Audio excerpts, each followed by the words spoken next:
saja yang harus dilakukan pemerintah juga untuk bisa mengantisipasi dampak buruk dari perang Rusia dan Ukraina ini untuk sektor perdagangan Indonesia? Kalau perbankan menilai seperti apa? Ya, salah satunya memang yang harus diwaspadai, dampaknya ke, neraca BUMN-BUMN energi kita yang pada gilirannya juga akan mempengaruhi APBN kita ya. Jadi memang, kita lihat saja nanti bagaimana, apa namanya, pengaruhnya ke beberapa harga energi. Kalau kita lihat sejauh ini masih menguntungkan kita ya, di mana kenaikan harga energi seperti batu bara itu lebih cepat ya dibandingkan minyak, tapi bisa saja kondisi di lapangan ini berubah ya, dan ini tentu, akan mempengaruhi, neraca, perdagangan kita secara keseluruhan.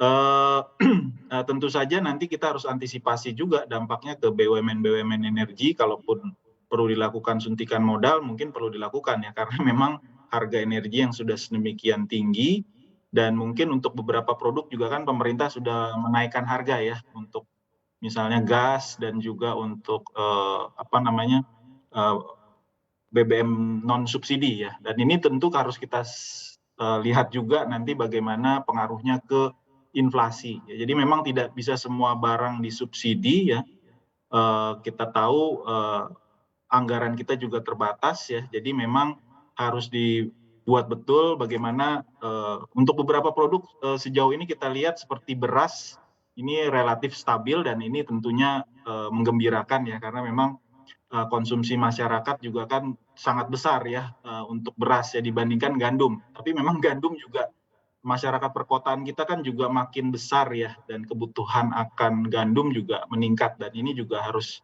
diwaspadai dampaknya ke inflasi tadi, Mbak Anake.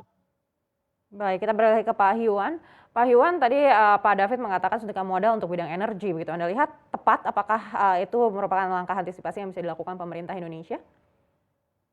Kalau di bidang energi itu sudah banyak peran swasta, jadi permodalan di bidang batu bara, yang kemudian di LNG juga sudah mulai di mana peranan kontrak-kontrak yang bisa ditinjau kembali ya, ditinjau kembali dalam artian kan kita sebenarnya LNG sumbernya di kawasan apa namanya Papua itu sudah menjadi bagian daripada suplainya untuk Indonesia.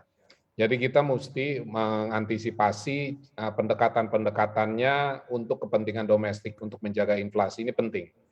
Pidato Bapak Jokowi, Presiden mengatakan bahwa kenaikan-kenaikan harga ini harus dijaga supaya inflasinya tidak terjadi bergerak terlalu cepat. Yang kedua, daya beli. Daya beli ini juga harus ditingkatkan, daya beli. Daya beli yang harus ditingkatkan itu memang kami mengusulkan kalau bisa pemerintah memikirkan bukan melakukan subsidi pada komoditas, tetapi memberikan daya beli melalui bantuan langsung, bantuan langsung kepada masyarakat. Dan ini akan memberikan dampak langsung, sehingga produk-produk yang komoditas primer seperti minyak goreng, seperti energi, gas, itu otomatis bisa terkendali. Dan terutama di sektor pangan, kalau di sektor pangan kita relatif masih boleh dikatakan mudah dan bisa diatasi secara responsif. Karena di sektor swasta sudah menjalankan itu jauh-jauh waktu sebelumnya. Ya, itu kira-kira gambaran kami bahwa peranan pemerintah adalah memboosting peranan BUMN untuk investasi, kolaborasinya dengan swasta, public-private partnership-nya jalan, kemudian masyarakat diberikan bantuan langsung untuk daerah-daerah tertentu, dan mengurangi persepsi kontrol harga yang menyebabkan distorsi pada pasar. Itu yang mesti kita jaga, jangan sampai persepsi itu menimbulkan spekulasi di tingkat bawah mengantri-ngantri minyak goreng, supaya mereka juga tidak berspekulasi kalau saya ambil sekarang, saya bisa simpen, besok bakalan naik. Padahal ini tidak akan ad hoc, akan terus-menerus untuk domestic obligation-nya ini harus dijaga. Dan itulah saran kami kepada pemerintah.